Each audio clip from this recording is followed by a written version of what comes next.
Hello, Namaste, Salam Alaikum, Sat Sri Akal. Welcome back to another session with your VahChef at whatever.com. You know, how can the number one dish in the world, pizza, not be Indian? Guess what? By a strange and maybe a twisted logic, what goes into a pizza started out in India. So, listen to me now, but don't you ever go and tell an Italian that pizza is Indian. Because the truth is, they lost the mafia in America. They lost the race to make spaghetti number one in America. Their tomato sauce is now stolen by Americans and it became American marinara. The only thing they cling to Italian origin is pizza. So, if you ever want to go and tell an Italian that pizza is Indian, before doing so, make sure go and say goodbye to your family and friends and do it at your own risk. Before I go into the story and prove you that pizza is Indian, I would like to show you how to make this pizza sauce. If you want to make a good pizza sauce, you need good tomatoes. Try and pick up nice ripe red tomatoes from the market. And they always remove the skin of these tomatoes and use it for pizza sauce because the skin doesn't have much taste or it doesn't do anything with the sauce. So to remove the skin of these tomatoes, we do something called blanch the tomatoes and then you peel the skin. So what we are going to do is, we are going to just make an X mark on top of this tomato. If you want, you can just put one or two small gashes on it. Okay? And then add this tomato into hot boiling water. Not more than 30 seconds. Just let it boil for 30 seconds and we're going to remove these tomatoes and put it in a cold water and you will see how amazingly the skin peels off these tomatoes. Now it's 30 seconds. All you do is take this tomato and drop it in cold water. So you kind of shock it. Now look at the skin, how it got twisted. All you do is just peel the skin of these tomatoes. It came off as if you're peeling an onion, so easy. You know, you can put all these tomatoes at one time and peel the skin. And after that, we're going to chop these tomatoes. Okay, without the skin. Okay, make sure you chop these tomatoes very fine.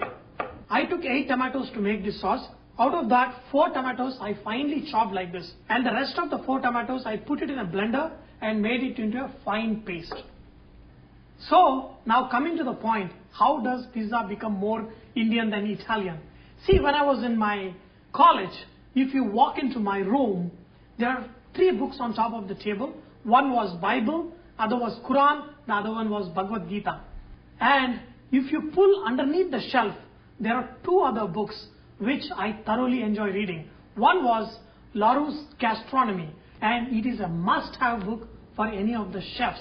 It deals about the basics of cooking, and the other book was Kama Sutra, and it was basics for some other important thing. Why I mentioned these 2 books, which I thoroughly read and enjoyed, is that both of them mention a herb, that is marjoram and oregano.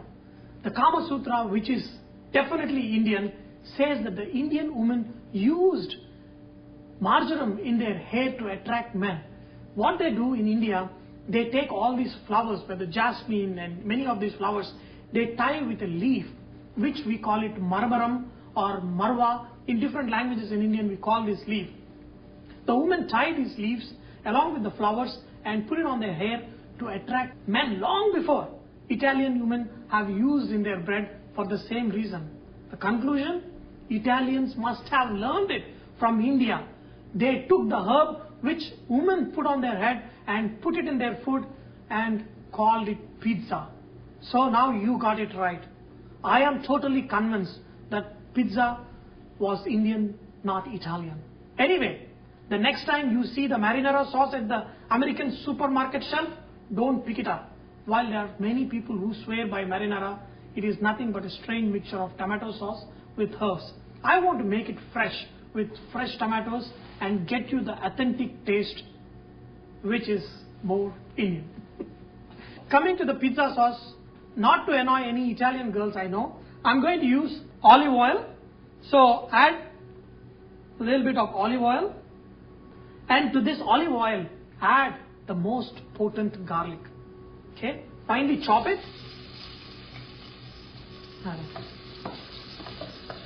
Now after you saute the garlic a little bit, add capsicum.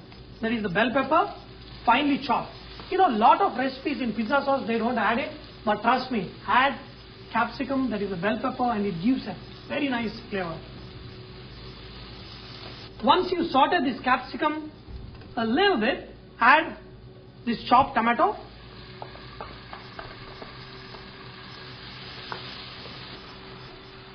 You know, I took 8 tomatoes. 4 of them I chopped, 4 of them I made into a fine paste.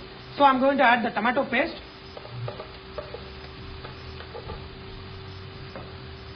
If your tomatoes are not really red, you can add a little bit of red color.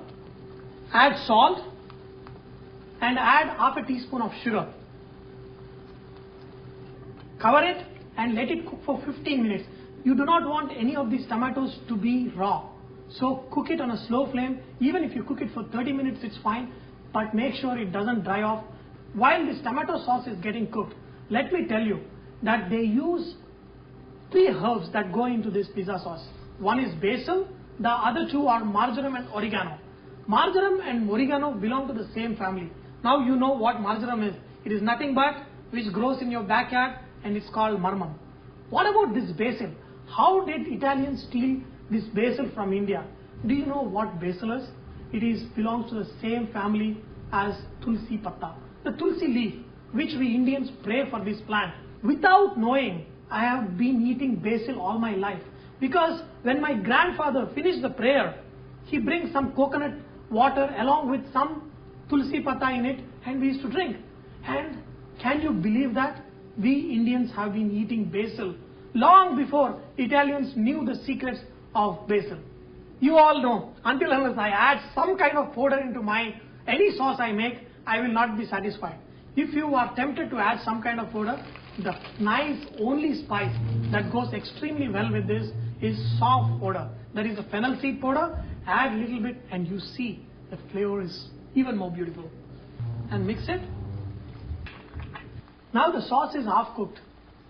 The taste is excellent, but that smell of what pizza has is missing. That comes with adding our marjoram, basil, oregano. Add these herbs. Aha! Wow! This smell is what we associate with pizza. It's got a very nice flavor, and make sure you make it thin enough that you can spread it, but do not make it too much watery. Now I cooked this for around 30 minutes, and this tomato is all mashed up, and the sauce is excellent and right consistency. See, do not make this sauce too much watery, or do not make it too much thick. Make it to a right consistency, and you will thoroughly enjoy it.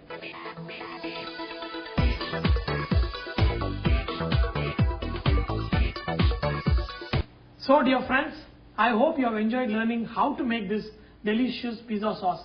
Now, instead of wasting time looking for ways to please your man in the wrong book, use that same time pouring this delicious sauce on a pizza base. Trust me, the final effect is better with this pizza sauce. So remember that VahChef is all about inspiring others to cook. So don't forget to post your cooking recipes and tips so others can benefit from your great cooking. Thank you.